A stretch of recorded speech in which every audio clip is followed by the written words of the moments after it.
ಸಾಧನೆ ಮಾಡುವುದಿಲ್ಲವೆಂಬ ಆತಂಕ ಬೇಡ. ವಿಕಲಚೇತನ ಮಕ್ಕಳು ಹೆಚ್ಚಿನ ದೈಹಿಕ ಸಾಮರ್ಥ್ಯ ಉಳ್ಳವರಾಗಿರುತ್ತಾರೆ ಎಂದು ಕ್ಷೇತ್ರ ಶಿಕ್ಷಣಾಧಿಕಾರಿ ರಾಜೇಗೌಡ ಹೇಳಿದರು. ಬೇಲೂರು ಕ್ಷೇತ್ರ ಶಿಕ್ಷಣಾಧಿಕಾರಿಗಳ ಕಚೇರಿ, ಕ್ಷೇತ್ರ ಸಮನ್ವಯ ಅಧಿಕಾರಿಗಳ ಕಚೇರಿ, ಶಾಲಾ ಶಿಕ್ಷಣ ಇಲಾಖೆ, ಕ್ಷೇತ್ರ ಸಂಪನ್ಮೂಲ ಕೇಂದ್ರ ಸಂಯುಕ್ತವಾಗಿ ಶ್ರೀ ಚನ್ನಕೇಶವ ಸ್ವಾಮಿ ದೇಗುಲದ ಕಲ್ಯಾಣ ಮಂಟಪದಲ್ಲಿ ಏರ್ಪಡಿಸಿದ್ದ ವಿಶೇಷ ಚೇತನ ಮಕ್ಕಳ ಕ್ರೀಡೆ ಅರಿವು ಮೂಡಿಸುವಿಕೆ ಕಾರ್ಯಕ್ರಮದಲ್ಲಿ ಮಾತನಾಡಿದ ಅವರು, ವಿಕಲಚೇತನ ಮಕ್ಕಳು ಸಾಧನೆ ಮಾಡುವುದಿಲ್ಲವೇನೋ ಎಂಬ ಆತಂಕ ಪೋಷಕರು ಇಟ್ಟುಕೊಳ್ಳಬಾರದು ಎಂದರು. ವಿಕಲಚೇತನ ಮಕ್ಕಳು ದೈಹಿಕ ಸಾಮರ್ಥ್ಯ ಉಳ್ಳವರಾಗಿರುತ್ತಾರೆ. ಅವರೊಂದಿಗೆ ಸಾಮರಸ್ಯದ ಬದುಕು ಸಾಗಿಸಬೇಕು. ವಿಕಲಚೇತನ ಮಕ್ಕಳ ಜನನಕ್ಕೆ ತಾಯಂದಿರಲ್ಲಿ ಅನೇಕ ಸಮಸ್ಯೆಗಳಿರುತ್ತವೆ.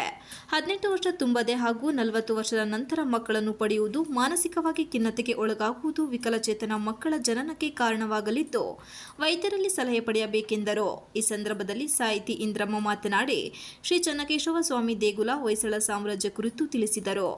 ಮಕ್ಕಳು ಇತಿಹಾಸದ ಬಗ್ಗೆ ತಿಳಿದುಕೊಳ್ಳಬೇಕು. ಶಿಲ್ಪ ಕೆತ್ತನೆ ಹಾನಿ ಮಾಡಬಾರದು. ವಿಕಲಚೇತನ ಮಕ್ಕಳಲ್ಲಿ ಒಮ್ಮತ ಇರಬೇಕೆಂದು ಆಶಯ ವ್ಯಕ್ತಪಡಿಸಿದರು. ಕಾರಣಗಳೇನಪ್ಪ ಅಂತ ಹೇಳಿದ್ರೆ, ನಾವು ಆಗಾಗ ರಕ್ತ ಸಂಬಂಧದಲ್ಲಿ ಮದುವೆ ಮಾಡ್ಕೊಳ್ತೀವಿ, ಮತ್ತೆ ಯಾವುದೋ ಹಿಂದಿಂದ ಬಂದದ್ದು ಮತ್ತೆ ಇನ್ಯಾವುದೋ ಕಾರಣಗಳಾಗ್ತದೆ. ಹಾಗಾಗಿ ಆಗುವಂಥದ್ದನ್ನು ಕೆಲಸದಲ್ಲಿ ನಾವು ತಪ್ಪಿಸ್ಬೋದು ಯಾವಾಗ ಅಂತ ಹೇಳಿದರೆ, ನಾವು ನಮ್ಮ ವೈವಾಹಿಕ ಜೀವನ ನಂತರದಲ್ಲಿ ಅನೇಕ ಒಂದಷ್ಟು ಮಾಹಿತಿಯನ್ನು ಡಾಕ್ಟರ್ ತಿಳ್ಕೊಬೇಕು.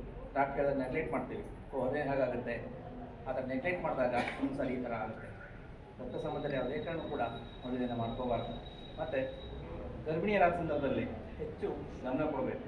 ನೀವು ಮಾನಸಿಕ ಖಿನ್ನತೆಗೆ ಗರ್ಭಿಣಿಯಾದಾಗ ನೀವು ಒಳಗಾದರೆ ಇಂಥ ಸಮಸ್ಯೆಗಳು ಸೃಷ್ಟಿಯಾಗುತ್ತೆ. ಮತ್ತು ನೀವು 18 ವರ್ಷದ ಒಳಗೆ ಹೆಣ್ಮಕ್ಳು ಮದುವೆ ಆದರೆ ಇಂಥ ಸಮಸ್ಯೆ ಆಗುತ್ತೆ.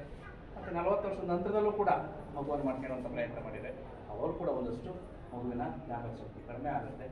ಮತ್ತು ಗರ್ಭಿಣಿಯ ಸಂದರ್ಭದಲ್ಲಿ ಯಾವುದೋ ಸಂಸಾರದ ಜಂಜಾಟ, ಹೊಂದಾಣಿಕೆಯ ಕೊರತೆ, ಸಮಾನತೆಯ ಮನಸ್ಸಿನ ಕೊರತೆ, ಇನ್ಯಾವುದೋ ರೀತಿಯ ಮಾನಸಿಕವಾದ ತೀವ್ರ ಹಿನ್ನಡೆಯಾದಾಗ ಅಥವಾ ಅತಿಯಾದಂಥ ದೈಹಿಕ ಶ್ರಮ ಎಲ್ಲವೂ ಕೂಡ ಮಗುವಿನ ಬೆಳವಣಿಗೆಯಲ್ಲಿ ಚಿಕ್ಕದಲ್ಲೇ ಕಾರಣ ಆಗಿರ್ತದೆ. ಮುಂದೆ ಎಲ್ಲದೂ ಕೂಡ ನೀವು ತಿಳಿ ಹೇಳಬೇಕು. ನೀವೀಗ ಅನುಭವವನ್ನು ಪಟ್ಟಿದ್ರಿ, ಅದನ್ನು ತಿಳಿ ಹೇಳಬೇಕಾಗ ಈ ಸಮಾಜದಲ್ಲಿ ಒಂದಷ್ಟು ಬಗ್ಗೆ ಸಾಧ್ಯ ಹೇಳ್ತಾರೆ. ಈ ಸಂದರ್ಭ ಬಿಆರ್ಸಿ ಶಿವಮರಿಯಪ್ಪ, ವೈದ್ಯ ಜಾಹ್ನವಿ, ಬಿಐಆರ್ಟಿ ತಿಮ್ಮೇಶ್, ನವೀನ್ ಕುಮಾರ್ ಹಾಗೂ ಪಟ್ಟಣದ ಅನುದಾನಿತ, ಅನುದಾನ ರಹಿತ ಗೆಂಡೆಹಳ್ಳಿ ವ್ಯಾಪ್ತಿಯ 40 ವಿಕಲಚೇತನ ವಿದ್ಯಾರ್ಥಿಗಳು ಪಾಲ್ಗೊಂಡಿದ್ದರು. Ganesh, TV 46 Malenadu news, Belur.